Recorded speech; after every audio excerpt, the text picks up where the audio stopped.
The beloved RTS classic Age of Mythology had a very long development cycle. Ensemble began working on it at the same time as Age of Kings. During this time, various ideas were cut or changed. In fact, the pre-release version of the game was quite different compared to what we got. This is how Age of Mythology looked in the year 2000, 2 years before its release.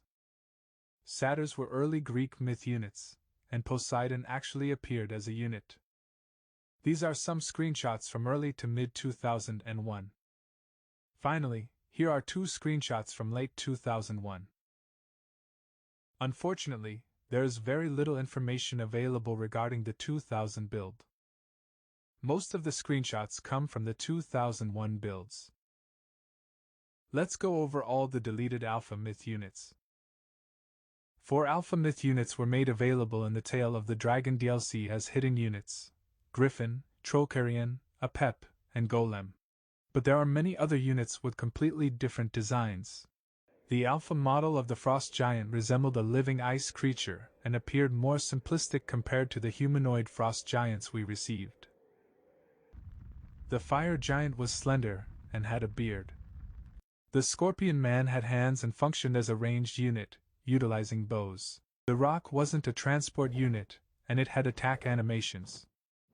Jormund Brood served as a precursor to the Jormund Elver unit, and had an appearance resembling that of a sea monster. The original turtle had a more aquatic design. The remaining Alpha Myth units retained similar designs but appeared more simplistic. In the early Alpha, minor gods did not exist.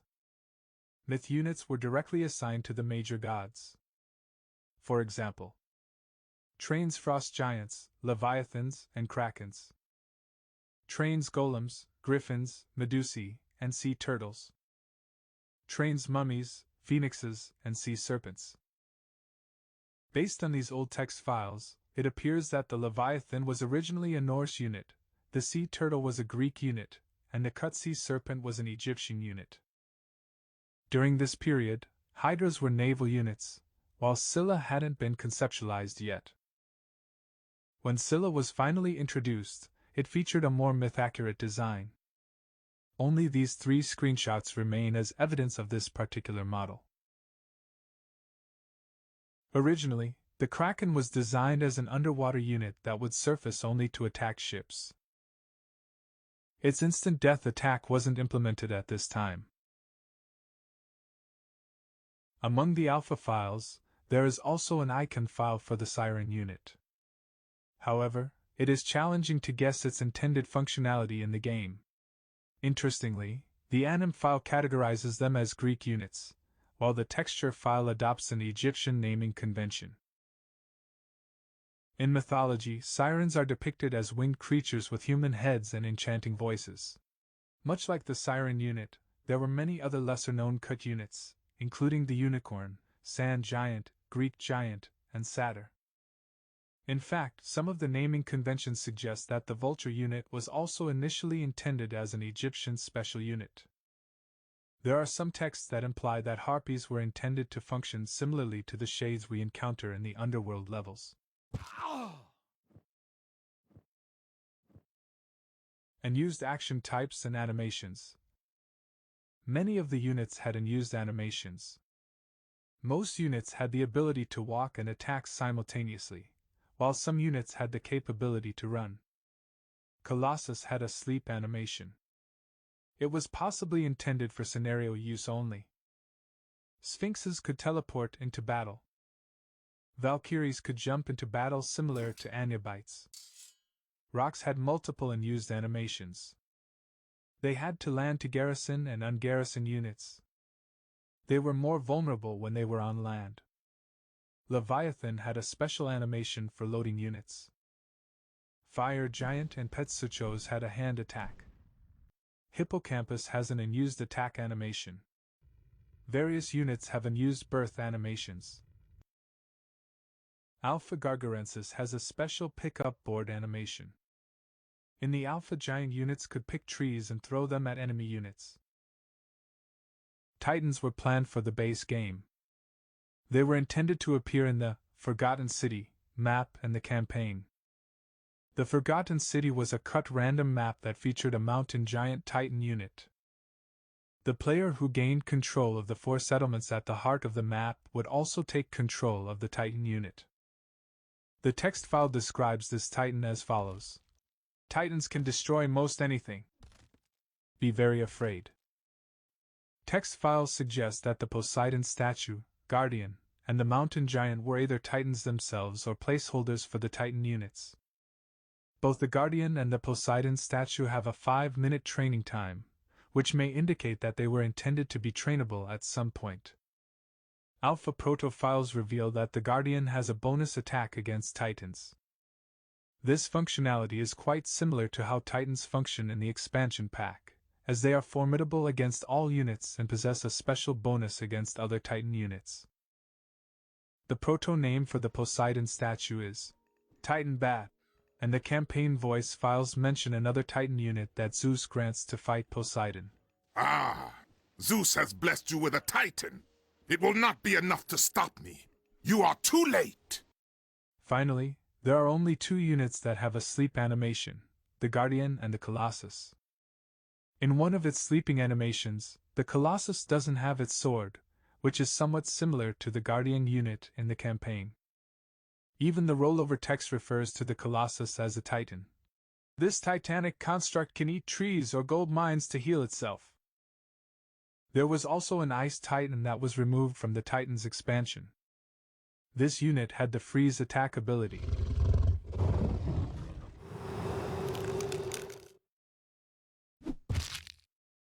Alpha heroes had the cast attack action. During this era, heroes would be used to cast the god powers. Each god power had a favor-based cost. The lightning storm's cost was 20 favor. Number of god powers were more limited, and heroes could also build lairs to train myth units. The following are some of the earliest known existing god powers: Divine Defenders, Wilds, Instant Forest, Secret Gold, Frost, Healing Spring, Lightning, and Meteor. But that's not all. During the development process, more god powers were added, and some of them ended up being scrapped or unused. Here's a list of them. Artifacts: Bramble, Dwarven Tunnel, Enrage, Inferno, Instant Forest, Rainbow Bridge, Red Tide, Rebellion, Sandstorm, Shepherd, Sight, Snowstorm, Volcano, Wilds. Enrage was a removed Greek god power that increased the attack rate and the speed of the units. Some of the Enrage SFX files are still left in the game files. The unused god power tags also work, but the god power itself is buggy. Rebellion. When cast, it stops the unit production and the resource gathering. God power tags and related text files were left in the game files, while the villager animations were left in the marketing alpha files. The description reads: This second age god power causes villagers, laborers, and gatherers everywhere throw down axes, hoes, and picks to rebel against their backbreaking toil. Training stops, resource gathering stops, your economy will grind to a halt while the rebellion rages. To incite rebellion, left-click on the rebellion god power at the top of the screen and left-click anywhere on the map. Rebellion affects every player, so make sure you are ready for the break in training and resource gathering. Snowstorm. This was an archaic age god power that was available to the Thor worshippers. When it was cast, it blanketed buildings in snow, stopped unit production, and reduced the line of sight of all units. Its alpha name was Snow Squall. It was eventually worked into Fimbulwinter.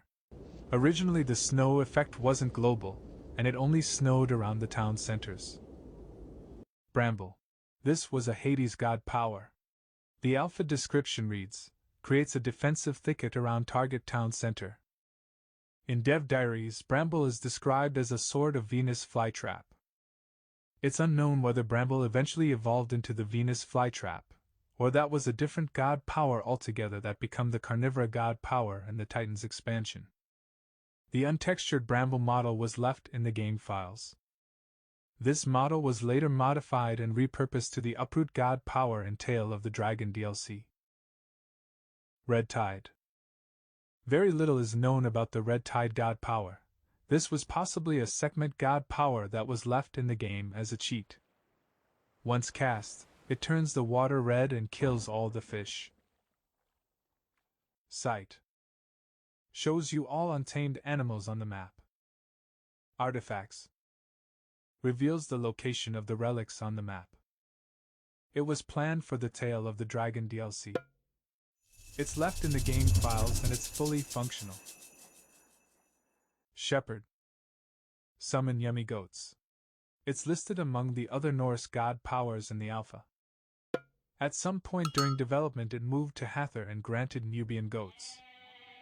Hathor has granted free goats for you to eat. Nummy goats. Rainbow Passage. This was a Norse god power that was abandoned quite early on. Possibly before it was fully functional. It's mentioned in the text files and in the pre-release articles. GameSpot Preview. This Norse god power would create a rainbow bridge that could be used to cross rivers and impassable terrain. Text files. Heimdall grants Rainbow Passage. Now allies can use your rainbow bridge. Sounds like someone just wasted their resources. Volcano. This was an unfinished Greek god power. It's possible to use it via triggers. It creates a small hill and mini volcanic eruptions on the ground. Eruptions create fireballs that fall back down similar to meteor god power. It has 3 unused volcano models. Dwarven Tunnel. This was a Norse god power that functioned similar to Apollo's underworld tunnel. It had a 30-second time limit. The unused Dwarven Mine model in the game files might have been meant for this god power. Inferno. This was a beta Egyptian god power that eventually made a return with the Tail of the Dragon expansion. It was scrapped because units kept walking into the fire. The unused fire effects and scorch files can still be found in the game files. Sandstorm. Temporarily disables buildings and slows down all units. Wilds. Alpha description reads: summons wild animals to attack your enemy. Old articles mention this god power. There are plans for a god power that lets you summon wild animals you can't control but that attacks all nearby units. This was an alpha god power that eventually merged with the snowstorm and became the Fimbulwinter god power we all know and love. Waterspout. Originally, the tornado and waterspout were 2 distinct god powers. One of them could only be cast on land, while the other could only be cast on sea. Oracle. The Oracle god power functions similarly to Sight, revealing military units in a specific area. Instant Forest. There is no information on how this god power functions. It is possible that it was similar to the Gaia Forest god power introduced in the Titans expansion. These are all the god powers we know from the various versions of the game. Now, let's go over the buildings and the game mechanics. The pre-release buildings looked very different. Each civilization had a similar number of buildings and the current asymmetry didn't exist. The stable, siege workshop, and archery range had variations for all 3 civilizations. Earlier statue models had completely different designs.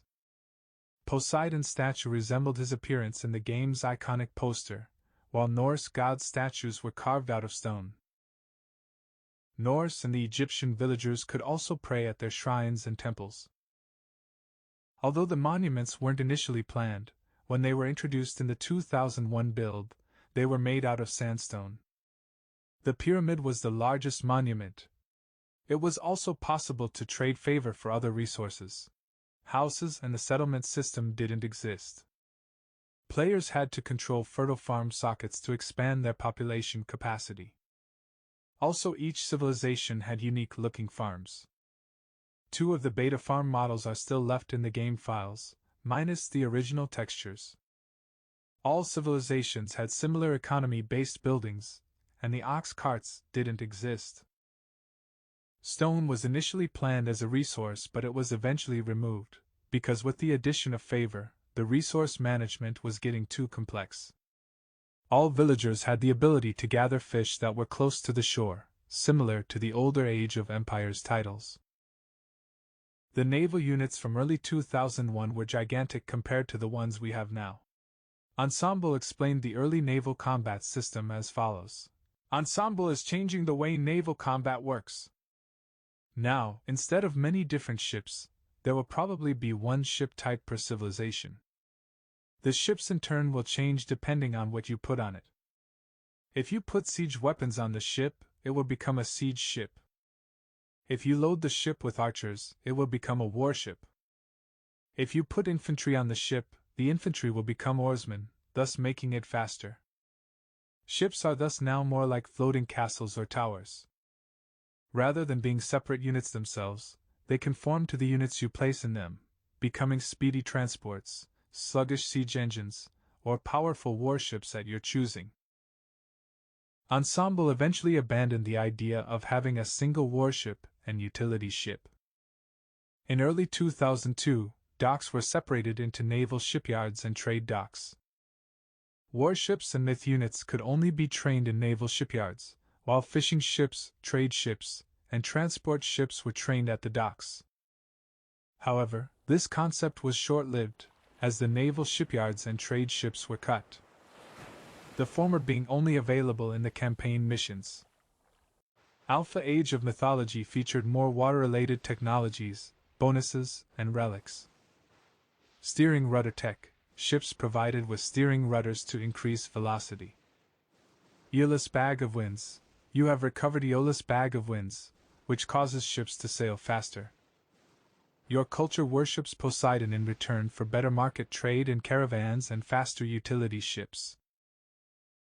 Let's go over the major and minor gods. Some of the earlier god portraits showed notable differences. Set had a darker color scheme, Athena wore silver armor, and Jord lacked a seaweed beard. Artemis had a different art style, and Skadi wasn't originally in the game and her god portrait was used for Frigg. Many of the gods had significantly different bonuses and special technologies. Initially, all Egyptian priests could convert enemy units.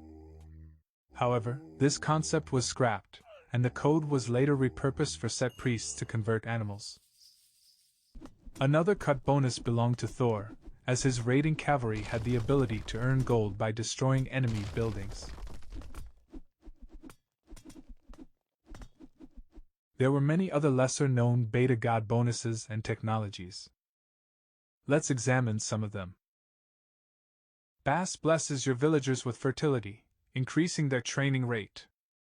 Forseti has granted increased speed to your lumberjacks. Ta grants your civilization his wisdom as the master builder, increasing the hit points of all your buildings. Osiris has granted you new gold mines. Frigg has granted cheaper farms. Bragi has granted free villagers to help you build your empire. Hel has granted lower population for your myth units. Grants cheap improvements and a full tech tree. At some point during development, each relic in Age of Mythology had a unique design that made them look distinct. Unlike other beta technologies, relics didn't seem to have changed much. However, we have 4 lost relics in total. 2 of them removed from the alpha version, one that was removed after the game's release, and another mysterious relic that was likely meant to be used in the Titans campaign. During the alpha version of AOM, the lost relics of Hades might have had distinct designs and functionalities. Microsoft fact sheet mentions discovering Hades' Helm of Invisibility. We have already discussed the Aeolus Bag of Winds, a relic that was used to increase ship speed. The Reed of Nekhabet was a relic that doubled the damage of naval myth units. It was removed with the Titan's expansion due to being too powerful. It's a reserved relic and it can only be found in the Jackal's stronghold level. The relic of the Scorpion SPC is not well documented. Its naming convention is similar to the other relics found in the Ancient Relics mission in the New Atlantis campaign. Presumably, this relic had something to do with the Scorpion Man unit. It appears that the siege units underwent various changes as well. Originally, the Norse did not have the ballista. Instead, it was a Greek unit, and its name was Oxybeles. The Norse, on the other hand, had catapults and siege towers as their siege units. During the battle, hero units would spawn similarly to Loki's myth unit spawns. Initially, the cataphracts were available to Greeks via upgrades. The chariots, Medjay, Bogsvager, and Herdman were also upgrades to regular units. Your champion hoplites have been upgraded to myrmidons. Champion Hippicon improved to legendary cataphracts. Your champion Herdmen have been upgraded to mighty Hursur. Champion archers improved to highly trained Bogsviger. Champion archers improved to mighty Egyptian Medjay. Your champion chariots have been improved to elite scythe chariots. Ensemble intended to implement day and night cycles and weather effects in Age of Mythology. When standing in the snow, units would exhale frosty breath, while when idle, they would rub their arms and shiver in the cold. Units in the hot desert would wipe their brows. Additionally, some of the Greek buildings have snowy roof textures, though it is uncertain if this is related to the snowstorm god power or the weather effects in the game.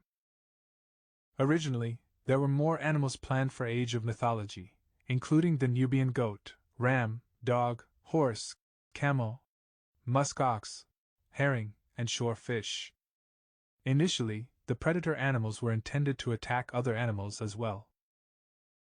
The original model for the whale was much larger, and it also had attack and death animations. The original storyboards for the intro cinematic of Age of Mythology featured additional scenes. The first pages of the storyboard depicted Arcantos outside the lost Temple of the Three Fates, pushing aside fallen ruins to enter the temple. Some of the extra scenes showcased mosaics of titans. Instead of the humans versus myth units narrative depicted in the final version, the storyboards showcased good myth units and humans fighting against evil myth units and Kronos. Many of the scenes depicted heroic cyclopes and centaurs battling powerful minotaurs and the undead. Although the campaign didn't undergo significant changes compared to the main game, there are a couple of interesting variations. The alpha demo scenario showcased a character named Maecenas, although his story remains unknown. Interestingly, his model name listed him as Achilles. The background lore of the characters was also better explained in the earlier scripts. Pyrrhus's army burned a dozen cities to the ground before he met you. Denios, you stopped him from killing everyone in Corinth. And over there is Kessos, I believe, and King Liomedes, Aegeus the Mad, the mercenary Phytos. Pirates? I thought they asked you to lead the armies of Atlantis. Ages ago. Now they just ask me when I'm going to retire. There aren't many enemies Atlantis needs fought anymore. They keep me busy with the pirates. Shalba Ka was the alpha name for Kemsit, and he had a different design. Nevis served as a manners general, riding a hippo. Kronos was planned to make a cameo appearance in the underworld section of the campaign. Instead of powering up Arcantos, Zeus was intended to grant a Titan at the final level. The giant gate ram in the Norse underworld levels differed from the one in Revelation. In the original version, it was controlled by the villagers and needed to be swung 10 times to open the gate. Revelation featured a bridge in addition to the boulders, and losing the bridge meant losing the level. The Well of Mimir was used in the story instead of the Well of Urd. Arcantos had to defend the Well of Mimir after being forced out of the gated area. Skuld originally served as the flag bearer, but they were separated into 2 different entities. The city of Troy featured a unique design. Its impenetrable walls were brown instead of gray, and it had its own unique lighthouse model. There were various other minor and used campaign-related animations as well, with the most interesting ones being the prisoner work animations. There are many other units and buildings that are lost in the game files, including some from the Titans expansion pack. Among the most popular missing units are the lost statues. The Arcanto settlement statue was used as a placeholder before the Titan major god statues were fully completed. Some of these models are simply beta versions of buildings and units. There are also multiple nature units such as bushes and ferns. Hidden within the game files are also units related to Easter eggs and Christmas. The Lost Road units were intended for use in the campaign or to appear naturally during gameplay. Some of the units also feature unused variations. The King of the Hill Plenty Vault looked different, and there was a Norse variation for the pirate ship. Thank you for watching this video. The research involved in finding all the lost models, animations, and sound files took multiple years. Hopefully, I managed to create something coherent that showcased all the features that were lost to time. Please don't forget to like and subscribe if you want to see more content like this. However, I don't think there is anything else left to uncover regarding Age of Mythology.